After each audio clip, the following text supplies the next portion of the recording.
Olá, amigos do Logos Apologética, tudo bem? Aqui é o Emerson e neste vídeo nós vamos aí, refutar, responder o nosso amigo Tonho, Antônio Miranda, o nosso palpiteiro favorito de YouTube aí, Nesse último vídeo aqui, onde ele responde ao Lucas, tenta contra-argumentar, tenta refutar o Lucas, responder ao Lucas aí, No vídeo, refutei Antônio Miranda sem nem saber interpretar um texto, tá, pessoal, do Lucas aqui, tá?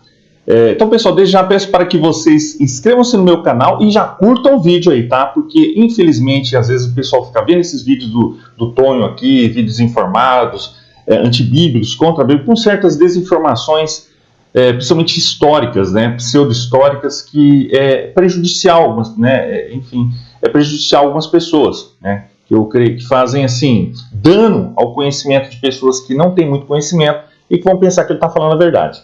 Tá? Então aqui é bom dar uma resposta. Tá bom, pessoal? Então vamos lá ver o que ele fala aqui, Doutor Tonho, Nada melhor do que fazer mais uma refutação ao nosso teólogo reverso favorito. Mais uma refutação. Vocês já repararam? Tonho, mais uma refutação, Porque você não refuta os nossos vídeos, você não contra-argumenta, Você não interage. Não, só que essa risadinha aí de zombeteiro, Isso não resolve nada, tá? Que esses crentes, eles vivem no mundo da imaginação da cabeça deles, Não, eu acho que é você que vive, porque essas teorias de conspiração que você inventa de Jesus romano deve ser coisa de, sei lá, Na cabeça desse cara, ele me refutou alguma vez na vida. Olha que loucura, hein? Vamos continuar para vocês verem a vergonha que esse cara vai passar. Vamos lá. Ele mesmo, o Mirandinha.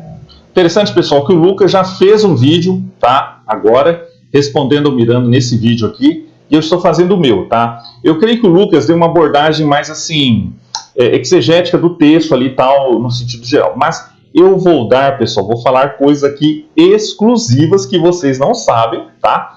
Que é importante, que o Tonho não tocou nem passou relando no assunto, tá? Sobre as palavras, os termos que nós vamos falar aqui. Esse vídeo, pessoal, é um aulão, é muito importante para pessoas que queiram ter um conhecimento profundo aí. Se você quer aprofundar-se no seu conhecimento bíblico, teológico, apologético, pessoal, eu recomendo todos os livros que estão aqui na descrição. E nesse caso, principalmente, o kit de hebraico e grego da Universidade da Bíblia. O link oficial que está na descrição, tá bom, pessoal? Para que você, se você quer aprender grego bíblico, as linguagens bíblicas aí, o hebraico bíblico, o grego bíblico, eu recomendo que está aqui na descrição. Tá bom, pessoal? Que hoje vai vir com uma teoria bombástica, avassaladora, de que os escritos... Porque o Tonho usa muito isso nos thumbnails, nos vídeos dele, esses títulos bombásticos, a fraude da Bíblia, a mentira da Bíblia, que pega o pessoal pedeu, tem caldo, que não sabe de nada, vai ver esses vídeos dele e pensa que ele está falando a verdade, de Paulo são posteriores ao ano 70. Ele já tinha falado isso várias vezes lá no canal dele. Eu pessoalmente afirmo e admito a data para o livro de Atos em torno ali de 62, 63. Eu vou fazer vídeos explicando exatamente isso, tá? Dando as evidências por uma datação mais antiga para os evangelhos também e para o livro de Atos, tá? Normalmente esses céticos aqui, de YouTube, esse pessoal aqui que não acredita no Supremo, vai datar após anos 70 exatamente porque eles não creem em profecias. Eles já partem no pressuposto naturalista, tá? Então, por isso. Então, nós vamos falar sobre isso. Mas aqui nesse trecho aqui do canal do Shaolin, Mal. ele vai repetir isso e vai trazer uns argumentos assim que são, meu Deus do céu, segura isso na cadeira. Ele fala que os argumentos são, meu Deus do céu, segura isso na cadeira. Vamos ver o dele, hein? Vamos ver o dele. Se liga. Acho que são sim, Tonho. Liga aí. Lá vamos nós para várias pérolas do Mirandinha, vamos lá. Ele tá tirando a fonte dos evangelhos, então Paulo está depois dos evangelhos. Quando ele fala, a ira de Deus ficou sobre eles até o final, do ano 30 até a década de 70, o único período que isso aconteceu. Quando ele fala lá em Romanos, a derrota deles veio para que os gentios pudessem ser introduzidos. Romanos 11, do 11 ao 12. Referência ao que? Queda do templo, então está depois. Aí os caras têm que inventar. Olha o nível do argumento do cara. Ele literalmente pegou o texto lá de Romanos, onde Paulo vai dizer: acaso tropeçaram, falando dos israelitas, para que ficassem caídos? De maneira nenhuma. Ao contrário, por causa da transgressão deles, veio salvação para os gentios, para provocar ciúme em Israel. Mas essa transgressão deles significa riqueza para o mundo, e o seu fracasso, riqueza para os gentios, quanto mais significará a sua plenitude. Ele vai dizer pra gente que esse texto aqui está falando da destruição do templo. Olha o nível da exegese desse cidadão. E ele falou ali em derrota. Derrota deles veio para que os gentios pudessem ser introduzidos. Derrota deles. Ele inventou a palavra derrota. Que nem sequer está aqui no texto. O que nem sequer tá a cara deles do Tonho. O texto vai falar de... Entenderam? Inventei a palavra derrota. Olha o que esse cara tá falando. Inventei. Ele colocou 3 vezes eu falando a palavra derrota e depois ele diz que eu inventei. Aí olha que engraçado, galera. Ele tá no texto. Olha a sacanagem. O cara tá tentando refutar a minha exegese com o texto em português. E o engraçado aí que eu vou mostrar o pulo do gato, né? Que vai cair. O Tonho faz exatamente isso. Ele não analisa o grego, ele analisa o português. Ele não sabe que o Novo Testamento foi escrito em grego. Ele acusa o Lucas de uma coisa, mas ele comete o mesmo erro. Vou mostrar para vocês. A gente não sabe se é burrice, né? A gente não sabe se ele Olha é os leigo, termos. se ele é um iniciante, né? Na pesquisa, Nem conhece. a gente não sabe, né? Mas ele tá... O pessoal é típico desses neoateus, sabe? Só vem atacando, fazendo ad hominem. literalmente falando daquilo que ele não sabe, né? Já está mostrando aqui que ele tem uma deficiência no trato com o texto. Porque... Olha, pessoal, posso não concordar com o Lucas em outras coisas, mas nesse ponto eu concordo. Nessas respostas aos céticos, ateus, eu concordo. Ele está certo, nesse ponto aqui. Quando a gente vai fazer exegese, a gente não deve fazer no português, e sim no grego. Será que você vai seguir essa regra aqui mesmo? Tá? De transgressão deles, não da derrota deles. Transgressão e não derrota. Inteirando a Bíblia. Transgressão e não derrota, hein? Vamos lá. Inserindo palavras que não tá no texto, só para fazer uma alusão forçada lá à guerra entre Jerusalém e Roma, que não tem nada a ver com o texto aqui. Então aqui, galera, vamos pegar. Ó, pessoal, para vocês verem que eu estou passando quase... Isso que é dose, a gente tem que passar o vídeo quase integral, fica muito grande. Por isso que só gosto de responder, pessoal, vídeos até 20 minutos, tá? E eu agradeço os apoiadores do Logos aí, porque quem apoia o Logos aí, meu trabalho por Pix, tem direito a pedir vídeos e respostas, tá? Porque fazer vídeo e resposta, pessoal, dá trabalho, tem que parar, fazer pesquisa, parar meus trabalhos, tá bom? Então peço para que vocês me apoiem, porque quem apoia meu canal pelo Pix, oficial que está aqui, eu faço vídeo e resposta a esse pessoal aqui, tá bom?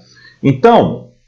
é importante notar isso, né? Então vocês vejam aqui que ele fala aqui para ver o grego, tudo. Mas será mesmo? Vai ver no caso? Né? Então é isso que nós vamos vendo aqui, né? Eu já fiz, pessoal, eu já respondi isso aqui no artigo no Logos, que está aqui, tá bom? O link oficial que está na descrição. Tem muito mais informações, mais profundas, tá bom, pessoal? Olha o thumbnail. Então tá aqui o artigo no Logos, tá? Então, vamos analisar ponto por ponto do que o Tonho fala, porque... o que acontece? Basicamente, o Tonho faz 3 afirmações. Que Paulo escreveu seus escritos depois dos evangelhos, que o termo fracasso ou diminuição em Romanos 11:12 fala da destruição do templo, e que o termo a ira de Deus caiu sobre eles em 1 Tessalonicenses 2:16 se refere à destruição do templo. Olha, pessoal, então preste atenção nisso aqui. São essas 3 alegações que ele fala, tá?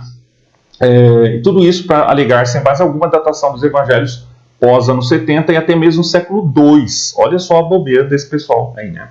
Nem mesmo os liberais cometem tantos absurdos. Logicamente, Antônio é um simplista que só engana o público desinformado. Tá? Então, esse público aí que não entende Bíblia, que vai ali, bate palminha, acha que ele está falando a verdade. Não, pessoal. Fica dando visualização a esses vídeos. Não dá para entender, né? Enquanto nós falamos a verdade aqui.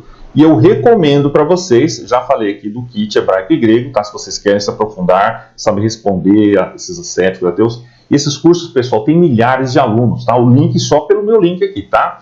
E o Conheça Sua Bíblia de Capa a Capa também, excelente, tá? É interdominacional, pessoal, todos podem fazer, que querem se aprofundar no estudo bíblico aí, tá?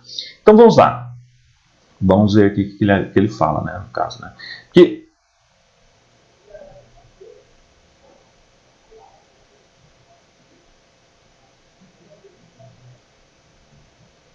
Por Porque nota o seguinte, pessoal, como o Lucas falou, por isso que eu passo o vídeo integral aqui, para mostrar que eu não estou cortando, não estou editando o que o Tony está falando, estou deixando integralmente. Agora, o Lucas falou que o Miranda editou, cortou, manipulou o que ele falou. Isso que não é legal, porque você tira uma coisa do contexto. Por isso que eu já falei, porque eu não participo de debate com esses caras, às vezes. Primeiro, que já foi montado, já fizeram montagem, editaram minha imagem fora do contexto.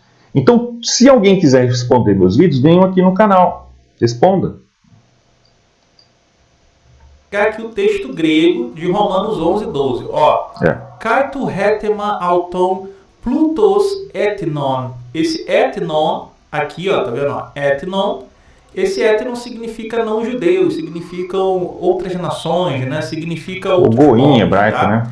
E o hetema, que é esse aqui, ó. Não, tá certo. Aqui esse tudo bem. termo aqui significa derrota. Presta atenção, no hetema. Ó, Google Traduto, grego-português. Vou colocar aqui o termo, ó. Hetema. E deu derrota. Antônio, só que o Google, o tradutor, não é um dicionário grego tipo Strong, tá? Ele só vai dar um termo geral. Mas aí você deve estar falando assim, pô, Antônio, você está fazendo exegese com o Google Tradutor. É que isso aqui é para, pelo menos, se o cara tivesse feito isso. Na verdade, o que o Tonho faz mesmo é exegese. Isso, né? Se o cara pelo menos tivesse colocado no Google Tradutor, ele já veria que o termo significa derrota. Ele inventou a palavra derrota. Agora vamos pegar um léxico, tá? Vamos ver o que o léxico fala. Agora eu estou aqui no léxico Gingrich Dunker, e aí a gente vê que a palavra hetema, ela significa justamente o quê? Derrota. Não só isso, tá? Eu vejo que esse pessoal corta, tira do contexto, presta atenção. Ele inventou a palavra derrota. E está trazendo como referência Romanos 11:12 e 1 Coríntios 6:7. 1 Coríntios 6:7. Vamos lá nessa passagem ver o que está falando? 1 Coríntios 6:7. O fato de haver litígios. Presta atenção, pessoal, que depois nós vamos comentar esse versículo. Significa uma completa derrota. Ele inventou a palavra derrota.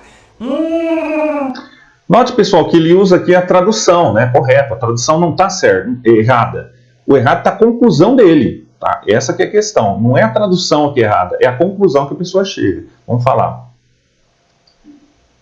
Caraca, isso no texto em português, hein, meu colega?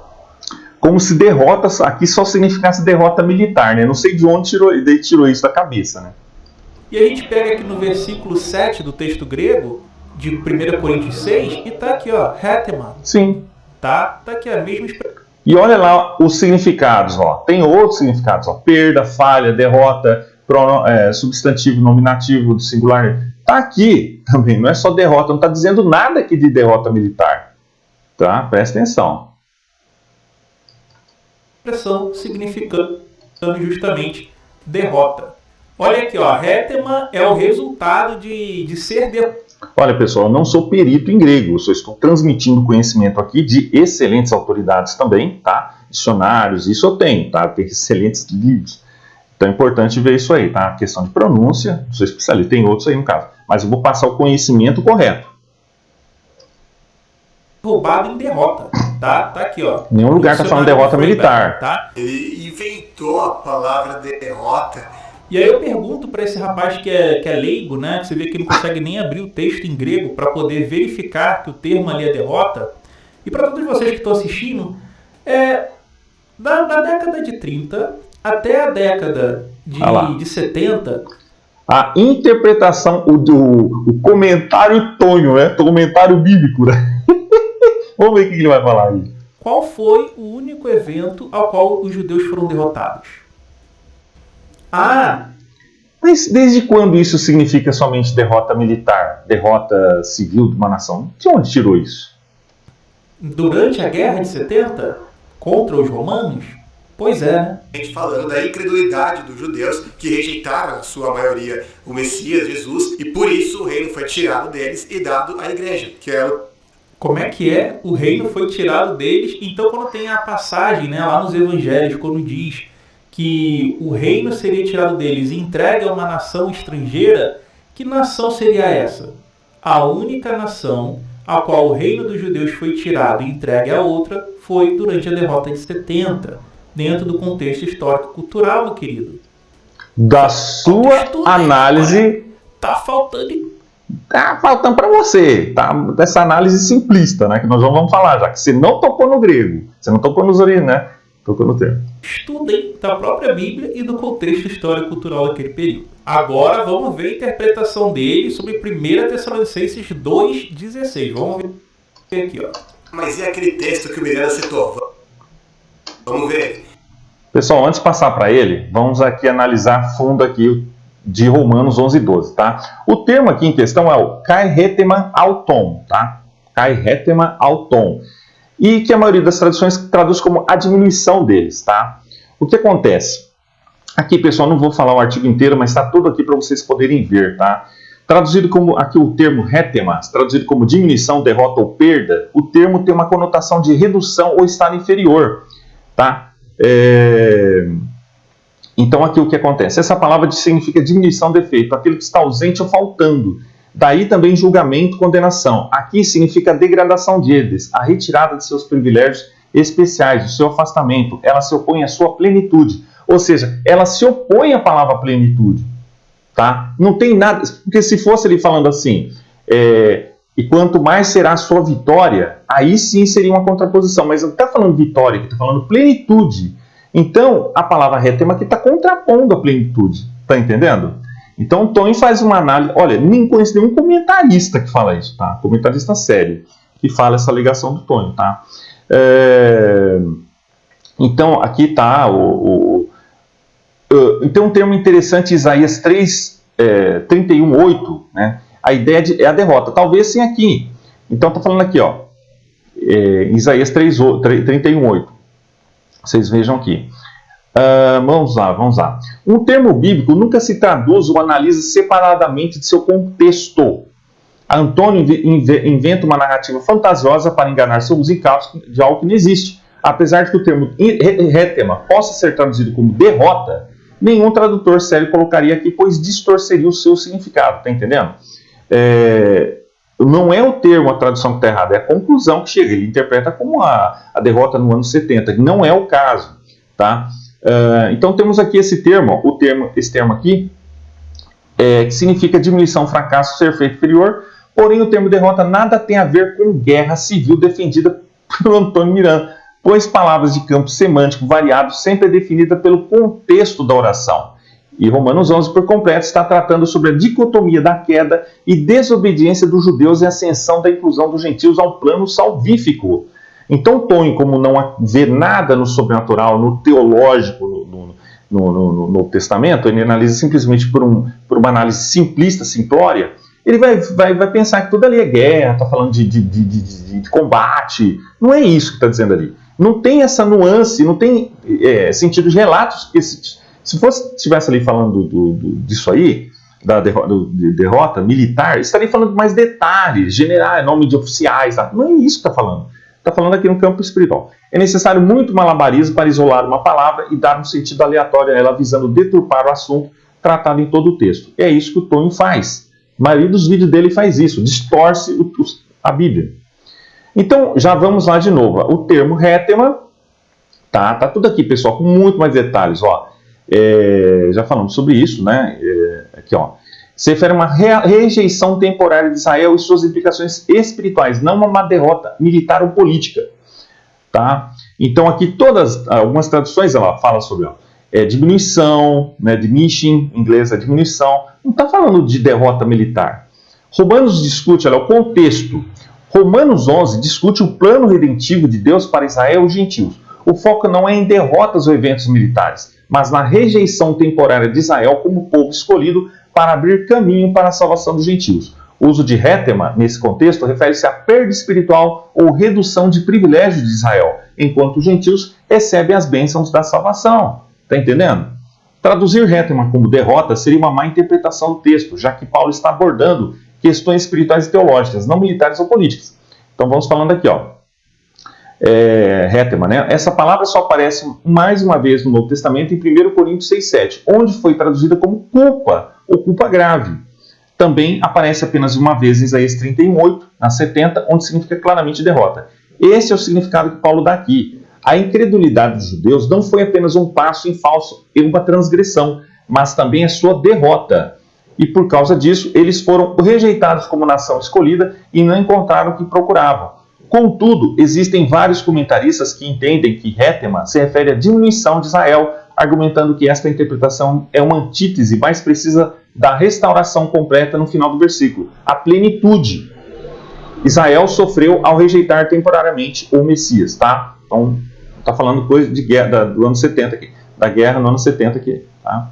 Em síntese, ambas traduções têm justificativa, mas diminuição tende a capturar melhor o tom do texto. Lembrando, pessoal, que foi no Testamento que tem grego, e o português nem sempre dá o completo sentido, a nuance que a língua original dá. Então, precisa tomar cuidado. Por isso que eu recomendo o kit de hebraico e grego, e outros aqui, o hebraico vai ter desvendado, excelentes, todos que eu recomendo estão aqui na descrição. Se você quiser aprender, não ficar boiando aí, né, com os vídeos do Tonho e outros, vocês façam aqui os cursos, tá bom? Então tá aqui, ó, será revertida para a plenitude. Se você quiser enfatizar um tom mais dramático, derrota pode ser usado, mas requer explicação adicional para evitar mal entendidos. Entendeu agora, pessoal? Tá? Então a gente viu o que quer dizer, tá? Atos aqui 6:7, 1 Coríntios quer dizer 6:7, já vimos o sentido aqui que tem a ver, no caso, né? Então vamos lá. O contexto aqui está aqui, 1 Coríntios 6:7. O termo rétema aqui, né, que está aqui no caso, ó, certo? Aqui é traduzido como derrota, no sentido de perda moral ou falha espiritual. Paulo está criticando os cristãos de Corinto por processarem uns aos outros em tribunais pagãos, dizendo que isso é uma vergonha e um fracasso para o testemunho cristão. O foco está na diminuição espiritual causada pela falta de unidade, tá entendendo, pessoal? E aí a diferença com a carta, comparando aqui a diferença com a carta aos Romanos. A diferença entre os dois contextos. Em 1 Coríntios 6:7, derrota refere-se a uma perda moral e espiritual entre os cristãos. Em Romanos 11:12, diminuição descreve o declínio da posição de Israel no plano redentor de Deus, mas com a perspectiva de uma futura restauração. Tá? Portanto, usar 1 Coríntios 6:7 para sustentar que Romanos 11:12 deve ser traduzido como derrota é um equívoco hermenêutico, por desconsiderar os diferentes contextos e nuances, tá bom, pessoal? Então, o tom e o objetivo desse pessoal aí, picareta, né, de YouTube, é lançar dúvidas sobre a Bíblia, fazer o pessoal simplório aí ficar pensando que a Bíblia é cheia de dúvidas, cheia de contradições, enfim, minar a confiabilidade, a fé e a confiabilidade na Bíblia, que não é verdade. Sendo que nós temos aqui excelentes provas, tanto aqui no blog como no canal, da confiabilidade da Bíblia. A Bíblia é totalmente confiável. Interessante esse pessoal aí, palpiteiro, que mal sabe que comeu ontem, né? Então aqui, ó. Finalmente aqui, ó. Rétema, derrota. O comportamento dos cristãos coríntios foi uma derrota para eles. As diferenças pessoais são muitas vezes causadas pela velha natureza carnal que deveria ter sido crucificada com Cristo, quando o pecador é convertido. Tá? Então ele tira todo o significado teológico do texto e coloca-se essa interpretação aí e tal, né? Então, novamente, está tudo aqui, ó, repetindo, ó. Embora a palavra seja a mesma, o sentido varia de acordo com o contexto, tá? Já vimos aqui, tá? Rétema, de acordo com os dicionários, está tudo aqui, ó. Então, erro de contexto. Antônio Miranda ignora que o sentido de uma palavra no grego depende do contexto, tá? E aqui eu falo, ó, aqui derrota é a destruição do templo. Antônio distorce e força o texto para o que não é. Não está falando nada de derrota militar, já falei sobre isso, tá?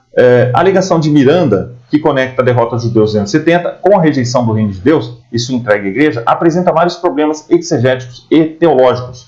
Em Mateus 21:43, onde Jesus afirma que o reino seria tirado e dado a outra nação, o contexto deixa claro que ele se refere à liderança religiosa judaica incrédula, que falhou em reconhecer o Messias e não ao povo de Israel como um todo. Essa nação mencionada não é uma entidade política ou geográfica, mas sim um novo povo de Deus, composto por judeus e gentios que creem em Jesus, conforme descrito em 1 Pedro 2,9. A igreja, como corpo de Cristo, não substitui Israel, mas incorpora todos os que se tornam participantes da nova aliança. Essa é a interpretação correta. Além disso, a destruição do templo em 70 d.C., embora seja um evento importante, não esgota o significado do reino de Deus, que é de natureza espiritual e manifesta progressivamente até sua plenitude no retorno de Cristo. Está entendendo?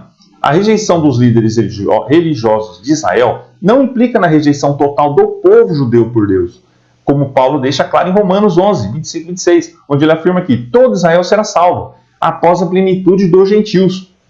Isso demonstra que Deus não abandonou Israel definitivamente, mas que o plano redentor inclui tanto os judeus quanto os gentios. Por fim, a interpretação de Miranda de que a nação estrangeira é uma referência a um evento político ou militar não se sustenta à luz do contexto dos evangelhos.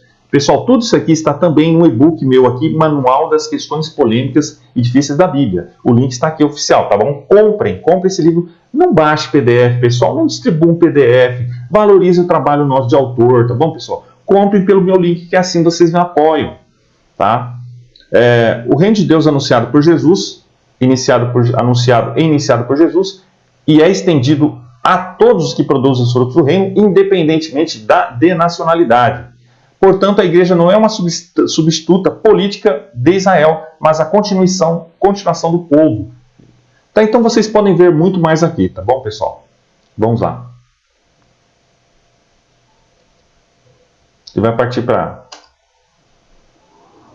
1 Tessalonicenses 2,16. E nos impedem, falando dos judeus, de pregar aos gentios as palavras de salvação, a fim de encherem sempre a medida dos seus pecados. Mas a ira de Deus caiu sobre eles até o fim. Aí ele vai dizer que essa ira de Deus que caiu sobre eles até o fim significa que Paulo estava escrevendo depois do ano 70, se referindo ao que aconteceu lá em 70. Só que o texto não está dizendo que o juízo já tinha sido executado sobre eles. Não está falando... Porra, o texto não está dizendo que o juízo já tinha sido executado. Olha só.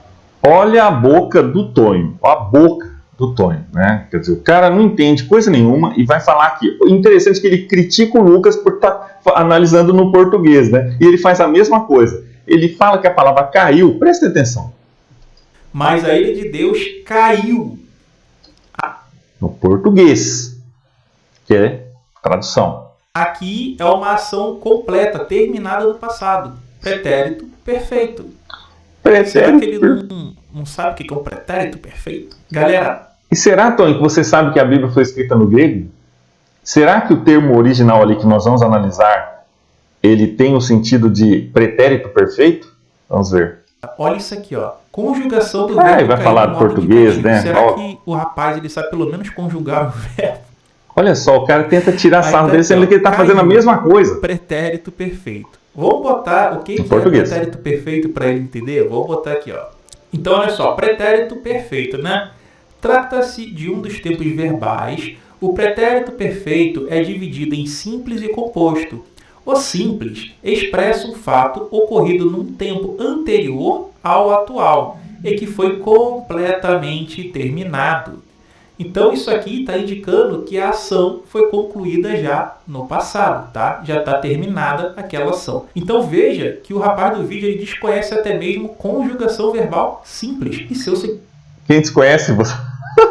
Só que você está analisando o português, Tony. Foi escrito no grego. Quem está aqui no caso distorcendo é você. Significado e quer fazer uma exegese. E ainda no português. Antes da gente prosseguir ouvindo as bobagens desse cara... Aí ele vai falar que isso aqui, o Lucas já desmascarou isso aqui, que o Tony manipula aqui, nota a citação aqui, eu não vou comentar porque o Lucas já falou isso, mas o Tony como manipula aqui, porque ele oculta aqui o quarto termo, o quarto aqui, tá bom? Ele oculta aqui, ó, a quarta interpretação, aqui no caso, a interpretação do Champlin, que é a correta, que ele fala aqui. Então o Tony manipula, por isso que eu não gosto, ele manipula aqui e corta no caso, né? Então o que nós estamos falando aqui sobre isso. Tá bom? Então, pessoal, ele mostra aqui a interpretação 4 aqui, tá? Mas nós vamos falar, isso é outra coisa, tá bom? Do Champlin aqui.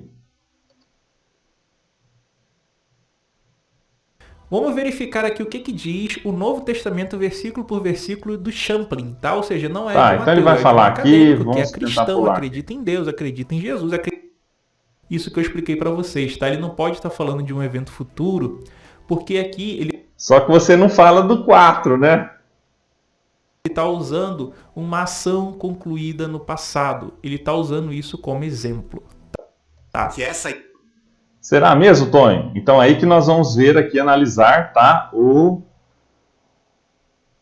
versículo em questão, tá? Aqui Antônio Miranda tenta alegar que a ira de Deus caiu sobre eles, aqui a destruição do templo em 70. Mas será que é verdade? O termo grego traduzido como caiu em 1 Tessalonicenses 2,16 é eptasen, tá? Eptasen, creio a pronúncia correta. Derivado do grego aqui, ptano. Esse verbo tem um significado primário de chegar, alcançar ou vir sobre, dependendo do contexto. No texto em questão, a frase completa refere-se ao juízo de Deus que caiu ou alcançou sobre aqueles que se opõem à pregação do Evangelho. Lembrando, pessoal, que ele não cita outras traduções, tá? Que também fala sobre está prestes a cair sobre eles, enfim. O Tonho, já falamos sobre isso, o Tonho não entende de breve profético, ele não entende esses termos proféticos, de escatológicos. Não, ele analisa simplesmente ali, ele critica o Lucas, mas ele mesmo é simplista, que ele fala, caiu. Bom, caiu no português significa pretérito. Gente, no português. Mas olha só, o texto grego aqui, tá? Que é eptasen de autois reis telos. Tá? Tradução, e chegou sobre eles a ira até o fim.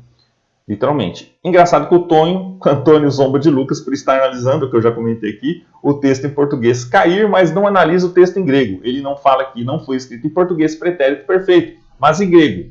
Tá? Então aqui, aqui tem análise linguística, né, desse termo aqui grego, né? Talen, né? Tassen. Isso, é Tassen. A forma gramatical está no aoristo indicativo ativo, terceira pessoa do singular. Presta atenção nisso aqui, pessoal. O termo grego, tá? O aoristo, tá? O aristo, perdão. Aoristo em grego, geralmente indica uma ação pontual, completa ou concluída no passado, mas sem especificar duração ou repetição. Traduções comuns, caiu ou veio sobre, são traduções válidas dependendo do contexto. Em muitas traduções bíblicas, o termo é entendido como uma ação já realizada ou como algo certo e inevitável, enfatizando a certeza do juízo de Deus. Tá? Porque, evidentemente, que Paulo estava falando, ele está falando no sentido que viu, no sentido profético, como já realizado. Então é importante entender isso. Não no passado, tempo cronológico. Está entendendo? O versículo trata, contexto, o versículo trata da rejeição do evangelho por certos grupos e do julgamento divino sobre eles. A tradução para a ira de Deus que caiu sobre eles reflete a compreensão de que o juízo de Deus já havia começado a se manifestar, possivelmente na destruição de Jerusalém em 70 ou em juízos espirituais. No entanto, o uso do aoristo também pode apontar para a certeza e inevitabilidade desse juízo no plano de Deus, mesmo que sua plenitude esteja no futuro. Tá? A consumação da ira de Deus sobre o povo escolhido era futura, mas, anos 70, mas Paulo previu a viagem que os judeus fariam e, portanto, falou com certeza sobre o fim para o qual eles se apressavam. De acordo com a profecia do Antigo Testamento, bem como pela iluminação do Espírito Santo, o apóstolo pôde ver a ira de Deus já caindo sobre a nação impenitente. Jerusalém ainda não estava destruída, mas a proteção de Deus havia sido retirada. Logo, a cidade seria pisada, os judeus seriam dispersos e a profecia do Senhor seria cumprida. Então, pessoal, é esse aqui o contexto, tá? Não está falando de cair no sentido que passou cronologicamente, tá? O uso refutando ele aqui, o uso do aoristo não implica necessariamente pretérito perfeito em português. Antônio Miranda está equivocado ao afirmar que o verbo implica apenas um evento passado encerrado, pretérito perfeito, né? O aoristo, no grego, não funciona como pretérito perfeito do português, que indica um passado concluído e com impacto até o presente. O aoristo apenas descreve a ação como completa ou pontual, sem detalhar nuances temporais. Juízo divino como processo, não apenas como evento no passado. O uso de telon, né? Talen, tá aqui, é o mesmo termo grego aqui, tá? Eptasen, né? Em 1 Tessalonicenses 2,16, reflete tanto o início do juízo de Deus quanto sua continuidade. Muitos estudiosos interpretam que Paulo aponta para o início das consequências divinas que já eram perceptíveis, mas que também seriam consumadas no futuro, como a destruição de Jerusalém. Tá? Paralelos no Novo Testamento, o verbo aqui aparece em outros contextos, tá? No Novo Testamento, e seu significado varia com base no contexto. Tá? Olha aqui, ó. Filipenses 3,16. Chegamos a esse ponto. Eufamen, né, no sentido de alcançar algo. E Mateus 12,28. Se eu expulso demônios pelo Espírito de Deus, então o reino de Deus chegou a vós. Né? Eptasen. Tá aqui, ó. Eptasen. Aqui o aoristo indica algo que aconteceu e também continua tendo implicações presentes, tá? É preciso ver isso, pessoal. A maioria das traduções reflete o verbo como caiu ou veio sobre, porque captura bem o significado de eftasen, no sentido de julgamento. Portanto, é desonesto forçar a ideia de que o verbo só poderia ser lido como algo exclusivamente pretérito, tá? Prestem bem atenção. Não está falando aqui, pessoal, de coisas militares. Análise de A.T. Robertson, tá, pessoal? Um grande estudioso de grego, pessoal, um grande estudioso. Ele escreveu esse livro aqui, né? Quadros verbais do Novo Testamento. E o A.T. Robertson explica o uso aqui do verbo, né? Kitano, em 1 Tessalonicenses 2,16, como algo que enfatiza o alcançar ou chegar a um ponto. Ele argumenta que o uso do aoristo aqui não está estrito ao evento passado, mas aponta para o fato de que a ira de Deus já começou a se manifestar. E ele escreve, né? O aoristo aqui não significa que a ira está completa, mas que ela chegou, começou a ser realizada um prenúncio do julgamento vindouro. Então, ou seja, o eftasen não implica que a ira de Deus tenha sido totalmente derramada e finalizada, mas que ela começou a se manifestar um ponto alinhado com o contexto de Paulo, né? Então vamos ver aqui, que minuto que está aqui. Vamos lá. A ira de Deus que caiu sobre eles até o fim significa que Paulo estava escrevendo depois do ano 70, se referindo ao que aconteceu lá em 70. Só que o texto não está dizendo que o juízo já tinha sido executado sobre eles. Não está falando. O texto está literalmente falando que a ira de Deus caiu sobre ele. Em português, né, Tony? Mas nós vemos que o termo grego não é bem assim. O contexto não diz isso, tá? Então você força uma coisa no texto que não tem.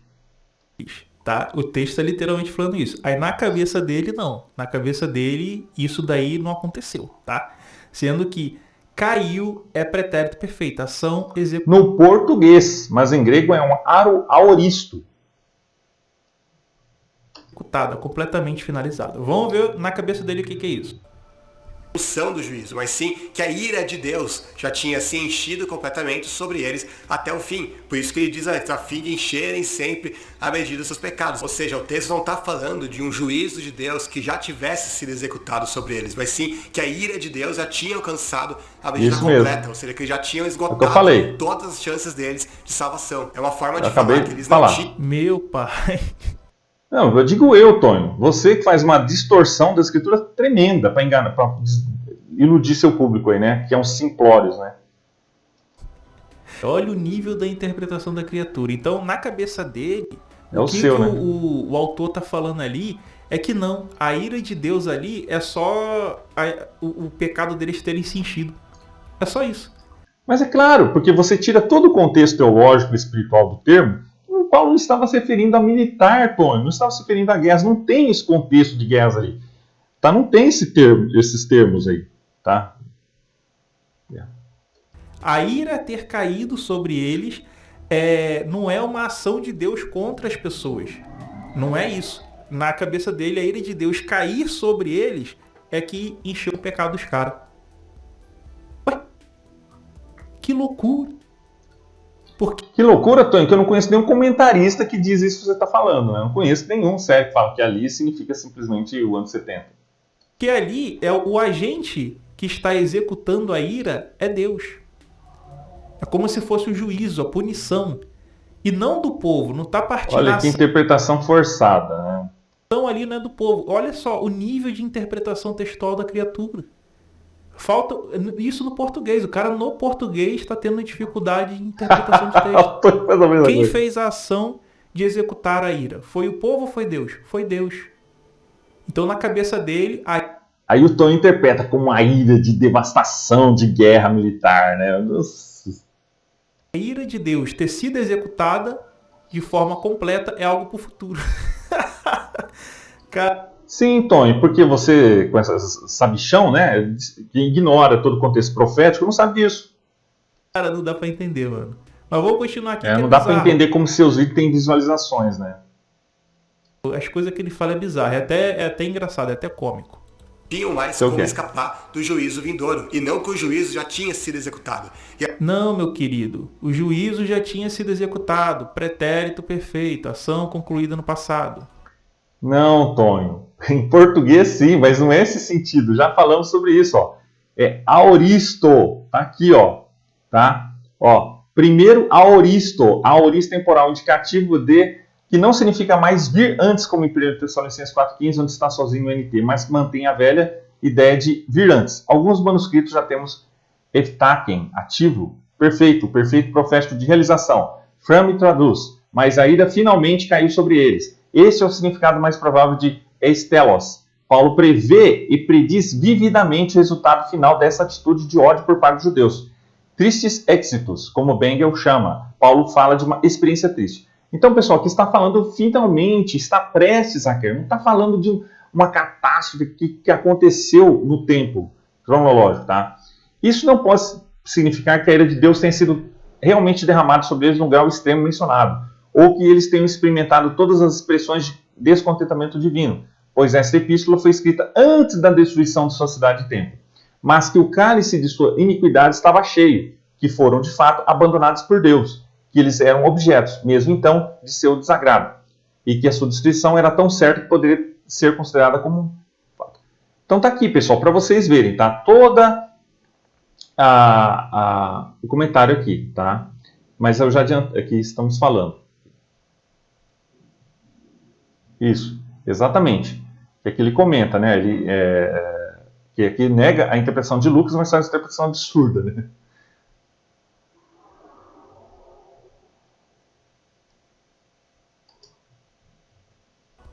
A prova mais forte disso é que justamente no capítulo anterior, ele citou ali o capítulo 2 de 1 Tessalonicenses, se ele simplesmente lesse o capítulo anterior, o capítulo 1, ele já iria ver o significado disso, que ele vai falar, olha o que Paulo vai dizer, esperar dos céus a seu filho, a quem ressuscitou dos mortos. Jesus... Esperar dos céus a seus filhos, a quem ressuscitou dos mortos. Segunda vinda. Falou o comentarista Antônio, né? Vamos ver realmente, né? O comentarista Antônio, né? Falando aqui, né? Vamos ver aqui. Então, o Antônio tenta negar a interpretação de Lucas, mas alega que se refere à segunda vinda. Só que não. O uso do artigo a indica uma manifestação particular do desagravo divino, da sua ira. Sobre o significado de ira, aqui, né? Ver adiante. Romanos 2,8. O Evangelho liberta da ira vindoura. Aqueles que acreditam em sua mensagem e aceitam suas estipulações recebem a vida eterna, e a ira de Deus não permanece mais sobre eles. O uso do artigo o indica uma manifestação particular do desagrado divino. Então, esse termo aqui é histórico, crucificado, resultado. É o histórico, crucificado, ressuscitado e ascendido Jesus Cristo, Filho de Deus, que liberta da ira vindoura. Ele é o nosso Salvador. Foi a alusão de Paulo ao dia do julgamento, tendo Jesus como juiz, a quem Deus ressuscitou dentre os mortos, que os atenienses zombaram e abandonaram. Mas Paulo não mudou a sua crença nem a sua pregação, tá? Por causa da conduta dos atenienses. Ele está certo de que a ira de Deus, no devido tempo, punirá o pecado. Certamente essa é uma lição necessária para nossos dias. Ele estava chegando naquela época e está chegando agora. Então, pessoal, aqui é entendimento correto do termo, tá? Antônio não entende nada de escatologia bíblica. Aqui o contexto imediato fala sobre a esperança na segunda vinda de Cristo, mas a ira mencionada no versículo está relacionada à ira que está por vir, tá? Aqui tem o termo grego. A ira que Paulo menciona refere-se ao julgamento futuro que ocorrerá no momento da segunda vinda de Cristo, quando a justiça de Deus será manifestada e aqueles que rejeitaram a salvação serão julgados. No entanto, o versículo não sugere que a ira seja a própria segunda vinda, mas sim um elemento que ocorrerá durante essa vinda. Em outras palavras, a segunda vinda de Cristo traz consigo a libertação dos crentes na ira vindoura do juízo, conforme expressa o versículo, tá? Então aqui nós vemos aqui, vocês podem ver muito mais aqui, tá bom, pessoal?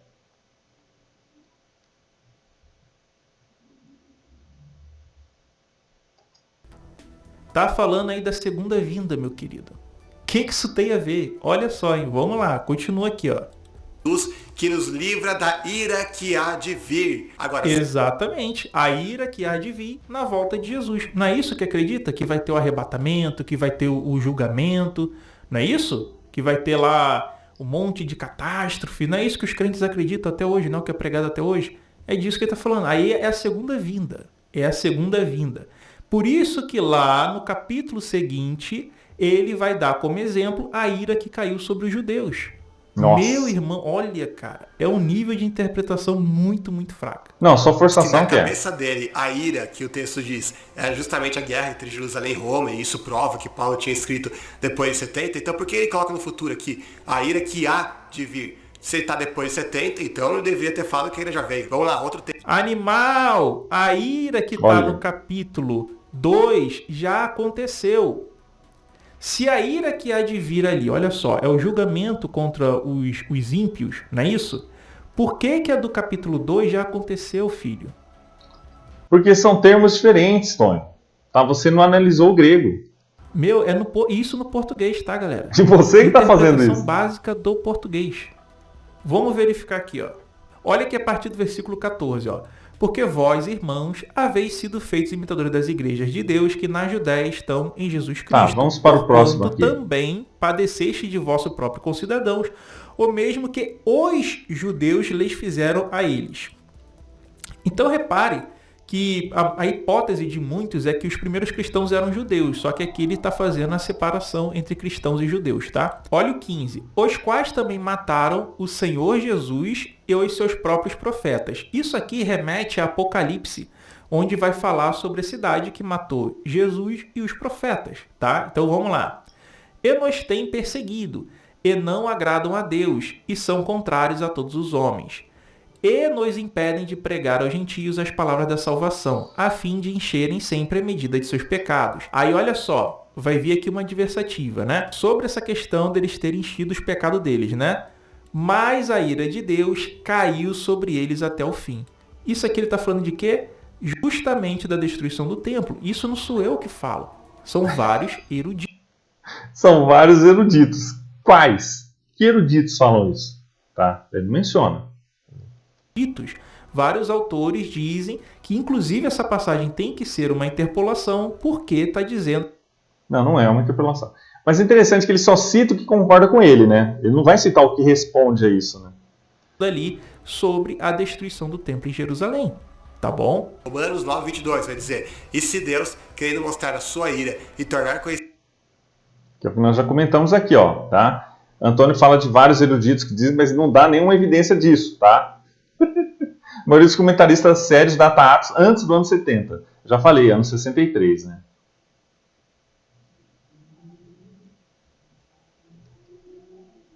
do seu poder, suportou com grande paciência os vasos da sua ira, preparados para a destruição.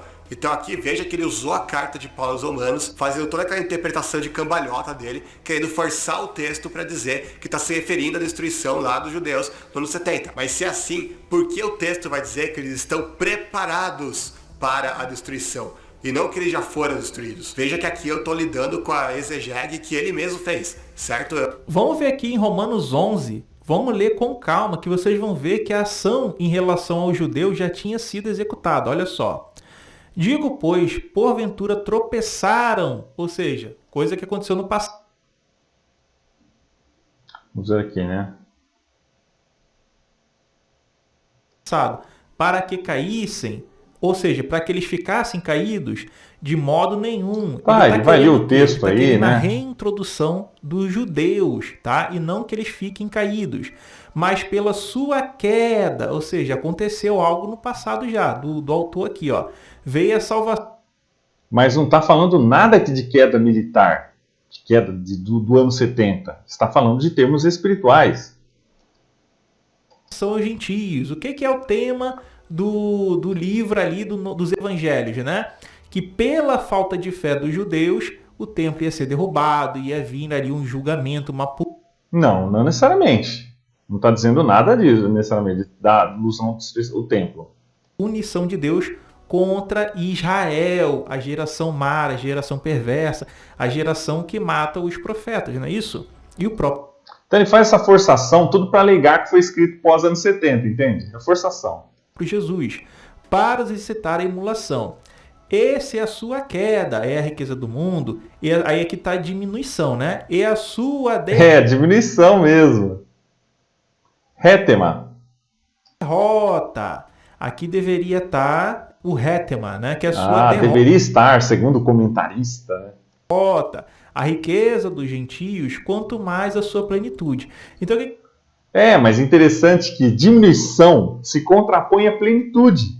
Porque se fosse derrota ali no sentido militar, o final do versículo seria vitória. Você está entendendo, Tony? Mas não entende, né, Tony? O que ele está falando aqui? Que se a queda deles, a derrota dos judeus, transformou essa nova religião, deu acesso a essa nova religião, ao cristianismo, imagina se os judeus se converterem em massa ao cristianismo. É isso que ele está falando. E o cara não entende isso, velho.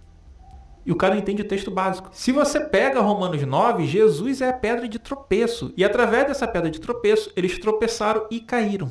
Né? Ou seja, foram derrotados, foram destruídos.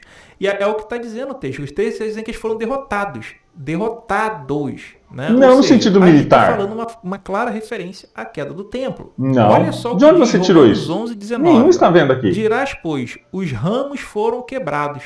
Caraca. Para que eu fosse enxertado. Está bem. Tá? Nós tecemos comentários sobre isso. Tá? O que nós vamos ver aqui? Né? Nós vamos ver o versículo próximo aqui. Né? Pela sua incredulidade foram quebrados. Então repare que são duas coisas distintas. Então existe a incredulidade e existe o efeito da incredulidade. Qual foi o efeito da incredulidade? Eles serem quebrados. Eles serem derrotados. Eles terem sido punidos pela ira de Deus, tá? E tu estás em pé pela fé. Então, não te ensoberbeças, mas teme. Ou seja, por que Paulo está falando isso aqui? Ele está usando a queda dos judeus para incitar os novos cristãos em relação ao que pode acontecer com eles, caso eles não obedeçam. Olha que forçação de barra, pessoal. Não está mencionando nada aqui a respeito da destruição do templo. Tá? Paulo não menciona a destruição do templo. Nós vamos mostrar já os fatos que evidenciam que Atos é pré-anos 70. Tá? Porque Paulo menciona várias coisas ali, tá? Que se aconteceram realmente. Isso não tem uma linguagem histórica militar, destrutiva. Tá? Tá falando de campos espirituais, de linguagem espiritual, escatológica. São a Deus. Se você não obedecer a Deus, você vai ser quebrado, você vai ser destruído, você vai ser lançado fora, você vai ser derrotado. É isso que ele está fazendo. E o cara não consegue interpretar um negócio simples desse no português, cara. Olha o 21 que ele não leu para vocês, ó. Porque se Deus não poupou os ramos o Lucas já comentou tudo sobre isso, tá então falando não aqui, preciso comentar. Isso aqui é uma ação cumprida no passado. Deus não poupou os ramos naturais. Mas não poupou de quê? Se ali no 12 está falando de derrota e aqui ele está falando que eles não foram poupados, o que aconteceu com os judeus? E agora? Isso não está dizendo nada da destruição do templo.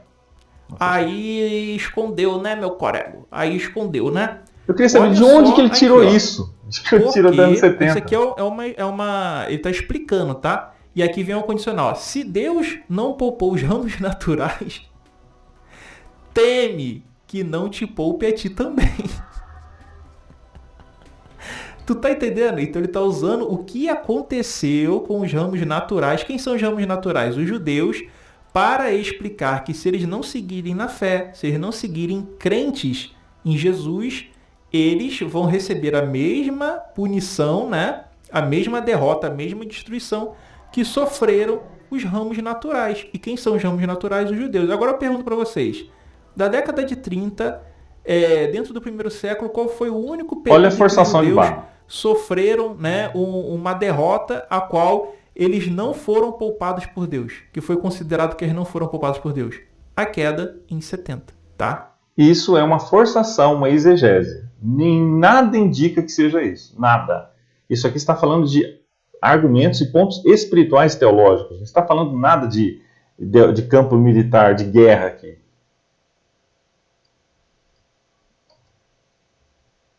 Olha o 22, que interessante, hein, galera? Considera, pois, a bondade e a severidade de Deus. Olha aí, hein? Para os que caíram, severidade. Então, houve severidade para os que caíram, como diz o 21, ó. Porque se Deus não poupou os ramos naturais. Então, os ramos naturais não foram poupados, eles foram derrotados, quebrados, né? Eles foram derrotados literalmente. É isso que ele está falando aqui no versículo 21, que você não leu. Olha só. Aí agora aqui, ó. Mas para contigo, benignidade, se permaneceres na sua benignidade. Então ele está falando que se você permanecer na fé em Jesus, você vai ser poupado. Do contrário, você vai sofrer a mesma punição que sofreram os judeus. É só ler o contexto. Aí eu pergunto aqui, ó, né? De outra maneira, também tu serás cortado. Entende como é que é simples, que não tem dificuldade de entender? Não tem dificuldade de entendimento? Mas os crentes não conseguem nem entender, nem ler um texto em português, cara. Entender um texto em português. Mais uma vez, se Paulo estivesse escrevendo depois de 70, e quando ele fala de julgamento, da ira e tudo mais, ele estivesse se referindo ao que aconteceu em 70, por que ele fala do futuro e não do passado? E essa... Mano, olha, eu vou falar um negócio assim, é uma burrice que eu nunca vi de teólogo nenhum na internet, cara. Na verdade, eu não vejo ninguém que concorda com você, tá? Somente esses palpiteiros de YouTube que concordam com essas bobagens que você fala. Sem termos essas análises aí, né? Simplistas. Esse aí é um dos mais burros que eu já vi. Olha que absurdo. Ele não sabe separar o que ele tá dando, o que Paulo está dando de exemplo do que aconteceu aos judeus por eles não terem seguido a Jesus, por eles não terem obedecido a Deus, e aí eles foram destruídos. A ira de Deus foi completa, foi severa contra os judeus. E aí ele está falando para os cristãos, olha, tá vendo aquela ira de Deus que caiu sobre os judeus, a derrota dos judeus, o fato de Deus ter sido severo com eles, para os incrédulos. Se você for pecador, se você continuar em incredulidade, pecando, essa ira de Deus que caiu sobre eles vai cair sobre você no dia da volta de Jesus. É isso que o cara tá falando na epístola. Entende? Então, tipo assim, cara, é uma falta... Será que é mesmo, Tôens? Aqui, aí ele já, além do desrespeito que ele fala, né, reflete um tom acusatório e desrespeitoso, utilizando termos como burro e coitado para desqualificar uma posição, mas carece de uma análise substancial e rigorosa do texto bíblico ou dos argumentos teológicos em questão. Então já falamos sobre isso. Primeiramente, a afirmação de que Paulo estaria usando juízo sobre os judeus, provavelmente a destruição de Jerusalém em 70, como exemplo para alertar os cristãos sobre a era futura, exige uma análise contextual das cartas paulinas do próprio texto 1 Tessalonicenses. O argumento de que Paulo teria citado especificamente a destruição de Jerusalém como um evento passado usado para exemplificar um juízo futuro não encontra respaldo claro no texto bíblico. Em 1 Tessalonicenses 2,16, a menção da ira que chegou ou veio sobre eles é frequentemente entendida por comentaristas como uma referência à contínua rejeição dos judeus incrédulos e a consequente juízo divino, que pode incluir eventos históricos, como a destruição de Jerusalém, mas não está limitada a isso, tá? Então, Tony faz uma exegese. O uso do verbo grego effasen, né, chegou, no contexto, não implica necessariamente uma ação completada em um evento histórico único. Como já explorado anteriormente, o verbo pode denotar a chegada de algo que já se manifestou e continua a ser manifestado, ou até mesmo algo iminente, dependendo do contexto. O tom de Paulo aqui é escatológico e punitivo, mas não aponta especificamente para 70 como exemplo direto, e sim para o juízo divino como um todo. É isso que o Tonho não fala, né? Além disso, Paulo frequentemente usa a linguagem da ira de Deus em suas epístolas de maneira ampla e teológica, não restrita a um único evento histórico. Por exemplo, em Romanos 1,18, ele fala sobre a ira de Deus sendo revelada contra toda impiedade e justiça.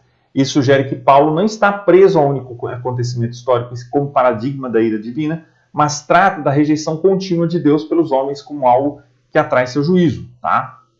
Por fim, o tom pejorativo do comentário não contribui para uma análise exegética séria e acaba desviando o foco do texto em si. A interpretação das Escrituras exige um espírito de humildade e respeito pelos diferentes pontos de vista, além de uma análise cuidadosa das línguas originais, contexto histórico e teológico e das tradições interpretativas. A crítica apresentada falha em oferecer esse tipo de análise, e ao invés disso recorre a ataques pessoais, o que diminui a força de seus argumentos e desrespeita o princípio básico do debate teológico saudável. Já falamos sobre isso, tá? Vamos lá. É uma falta de interpretação, de noção básica de português, que é impressionante. E você nem analisou o grego, né? chega a dar pena do coitado. Você não falou do F. Tassen? Mais pena ainda do público que segue um cara desse aí, velho. Que o cara não sabe interpretação Eu básica. tenho dó do público que segue seus vídeos. Interpretação básica. Galera, mas antes de encerrar o vídeo, olha essa pérola que ele soltou aqui, ó. Presta atenção nessa pérola aqui, que essa aqui para mim é sensacional e mostra o quão burro ele é, né? Vamos lá, olha só a lógica dele. Nossa, olha aí. Sozinho, a academia inteira tá contra ele. Apesar disso, ele vai dizer uma verdade nesse vídeo. Talvez seja a primeira vez que eu ouvi ele dizer uma verdade na vida, mas que vai ser justamente agora. Olha o que ele vai falar. Ele se refere à Santa Ceia. Ele fala, fazer isso em memória de mim. O único evangelho que fala memória de mim é Lucas. Então tá depois de Lucas. Finalmente ele acertou em alguma coisa. Ele tá depois de Lucas, sim. Porque o Wesley, que escreveu esse livro aqui, fantástico, extraordinário. A gente, inclusive, fez uma live com ele, recente aqui no canal. Essa daqui, que é a última live que a gente fez há 3 dias atrás. As provas da historicidade de Lucas. Hoje ele vai mostrar todas as provas de que, realmente, Lucas foi escrito em aproximadamente 40 depois de Cristo. Olha isso, ele tá falando que o evangelho de Lucas foi escrito na década de 40. Nota, pessoal, vou tecer alguns comentários aqui sobre isso, tá? Uma coisa que o Tonho ignora gravemente é a tradição oral, tá? Esse Tonho aqui, que é um simplista, ele pensa que tudo ali foi partido ali, começou a ser escrito, aí começou os eventos a acontecer. Não, Tonho, os eventos foram antes, décadas antes, e aí depois veio a tradição oral junto e depois a tradição escrita, ou seja, tudo dentro do primeiro século, independentemente disso, Tonho, que você não faz essa mesma análise picareta que você faz para outros escritos da Antiguidade, os escritos do Novo Testamento são todos do primeiro século. Bart Ehrman mesmo afirma isso. Nenhum afirma quase que é do século II. Muito pouco. Então, mesmo que o Lucas, já vamos falar sobre isso, tá? E essa datação, mas o Tonho ignora, tá? Porque, obviamente, como cético que ele é, bem cético que ele é nesse sentido, só vai pegar liberais que passam décadas mais para frente, pós-70 e tudo mais, vai ignorar o contexto profético, escatológico, vai falar sobre isso. A década de 40. Olha a loucura dele, galera. Porque inclusive Lucas, ali no prólogo dele, fala que ele já consultou pessoas e testemunhas anteriores, entendeu? Então isso remete a um tempo muito anterior. Possivelmente sim. Vamos falar. Sendo que Lucas, Marcos, etc., todos eles estão situados após 70, justamente. Que evidências você dá disso? Que evidências acadêmicas você dá disso? Tá? Você já interagiu, refutou o livro de A.T. Robertson? Que evidência você dá isso? Não vejo evidências aqui, só vejo seu palpite. Xismo.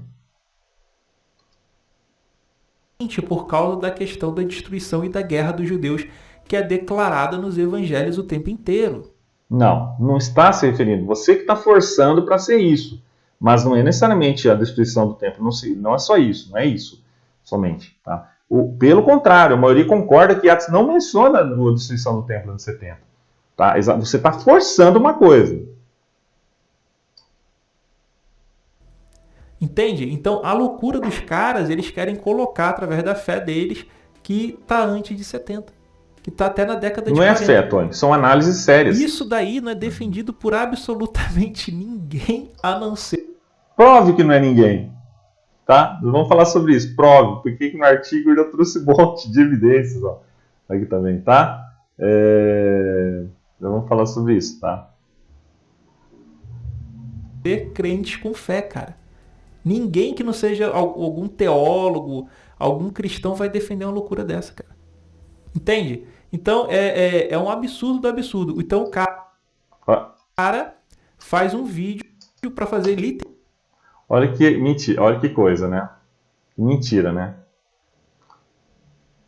Antônio nem mesmo tenta examinar o livro do Wesley. Note que ele não interagiu com o livro. Ele não contra-argumentou os argumentos do Wesley. Mesmo que eu não concorde necessariamente, que como o próprio Lucas falou, é uma visão, no caso, minoritária, mas está dentro do campo sério da academia. Isso o Tonho fala. Já as ideias do Tonho, que essas teorias malucas do Júlio Flaviano, isso sim não são levadas a sério por nenhum acadêmico. É ele que é risível, né? A alegação de que os evangelhos foram escritos exclusivamente após 70, devido às referências à destruição do templo, ignora a possibilidade de profecia genuína, algo aceito dentro de uma visão teológica cristã. Em Lucas, como o Tonho não aceita a profecia, então ele vai interpretar tudo simples ali, né? Em Lucas 21, 5 ao 6, Jesus profetiza a destruição do templo. Para aqueles que aceitam a autenticidade das palavras de Jesus, não há necessidade de postular essa sessão, que essa sessão foi escrita após o evento. Muitos estudiosos conservadores datam o Evangelho de Lucas entre 60 e 65, que eu concordo, com base em evidências internas, como está aqui, como aqui, ó. Atos Apóstolos, a sequência de Lucas, termina abruptamente com Paulo em prisão domiciliar, sem mencionar sua morte ou destruição do templo. Isso sugere que foi escrito antes desses eventos, indicando uma data para Lucas na década de 60 ou até antes. A ausência da destruição de Jerusalém. Se Lucas estivesse escrevendo pós-70, seria lógico incluir o cumprimento dessa profecia, especialmente dada a sua atenção aos detalhes históricos. E Lucas era historiador, então poderia mencionar isso, tá? A datação de Lucas da década de 70 não é amplamente defendida, mas é possível considerar que materiais ou tradições usadas por Lucas, que eu falei, tradição oral, poderiam remontar a essa época. Isso Tony não fala, né? Ele acha que o escrito começou a partir dali, ó. Lucas 1,4 indica que ele utilizou fontes anteriores, falei, ó, compilando narrativas já existentes. Isso não significa que ele escreveu o evangelho inteiro na década de 40, mas que tradições e relatos poderiam estar em circulação. Que é isso que o Tony não fala, né?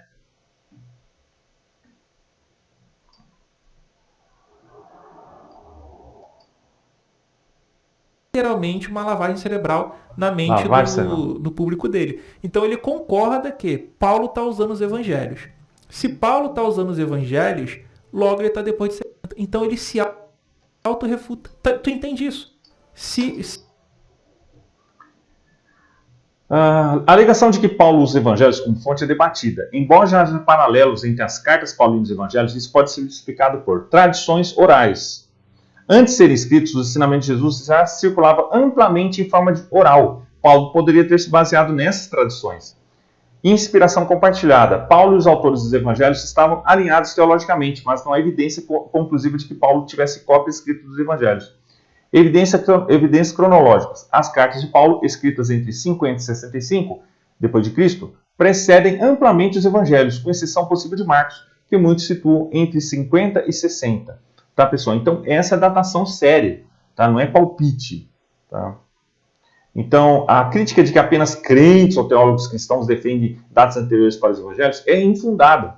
Vários acadêmicos, incluindo historiadores e linguistas não religiosos, reconhecem a plausibilidade de datas anteriores com base em evidências textuais históricas. Além disso, a datação dos manuscritos existentes do segundo século não prova que os textos originais foram escritos nesse período, mas apenas que os manuscritos sobreviventes são dessa época, tá? Então aqui tem um artigo, vocês podem ver, ó, os evangelhos foram escritos antes, não depois de 70, com toda a evidência acadêmica, tá? Evidência aqui. Se ele e o Paulo, o autor paulino, tá usando os evangelhos como ele próprio admitiu, que isso é ser disso, tá? Que ali ele tá usando os evangelhos como base para falar coisas como a passagem de Lucas, né? Tem tá outras usando também, tradição oral, como Colossenses, tem várias passagens que Paulo está usando os evangelhos. Então, logo, ele está depois dos evangelhos. E os evangelhos são datados depois de 70. Na cabeça dele, não. Os evangelhos estão na década de 40.